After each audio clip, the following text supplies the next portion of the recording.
याच्यामध्ये गुंफलेली माणसं आपण पाहत आहात आणि हे विशेष कौशल्य जे आहे ते आपल्या या निर्धाराच्या अध्यक्षांनी म्हणजेच श्री कुंदन संघेंनी करून दाखवलेलं आहे। आज आपल्या पालघर जिल्ह्यामध्ये एवढी प्रचंड क्षमता आहे आणि या क्षमतेचा वापर कुठल्याही सामाजिक संघटनेने किंवा कुठल्याही राजकीय पक्षाने जर त्यांच्या कलागुणांना वाव देण्याकरता केला तर मला वाटतं आपले कोहिनूर या पालघर जिल्ह्यातले महाराष्ट्राच्या जगतावर नव्हे तर राज्याच्या पटलावर आणि आंतरराष्ट्रीय पातळीवर चमकल्याशिवाय राहणार नाहीत।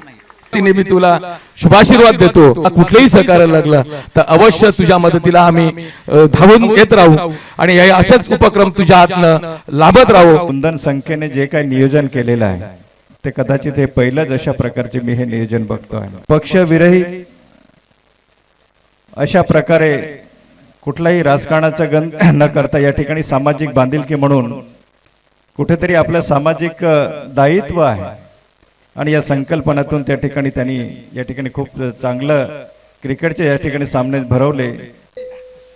कुंदन तू चांगला रिंग मास्टर आहे। आता मुंबई ठाण्यामध्ये शिमगा चालू आहे आणि या ठिकाणी तू हा जो मेळा एकत्र केलेला आहे त्याच्याबद्दल तुझ्याकडून बरंच शिकण्यासारखं आहे।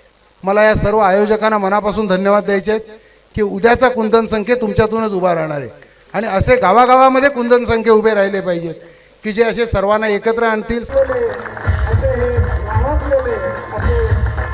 आणि कुंदनजी आणि तुमच्या मिसेस खरंच जसं इथे कोणीतरी आता सांगितलं की प्रत्येक कर्तव्यकारी मागे एका स्त्रीचा हात असतो।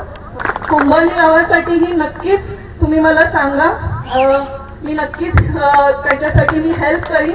श्रीफळ, स्मृतिचिन्ह आणि पुष्पगुच्छ देऊन त्यांचं सन्मान करताना दिसत आहेत आपल्याला आमदार माननीय अमितजी घोडा यांच्या हस्ते आणि त्यांच्यासोबत आहेत निर्धार सेवा संस्थे अध्यक्ष माननीय कुंदनजी संखे।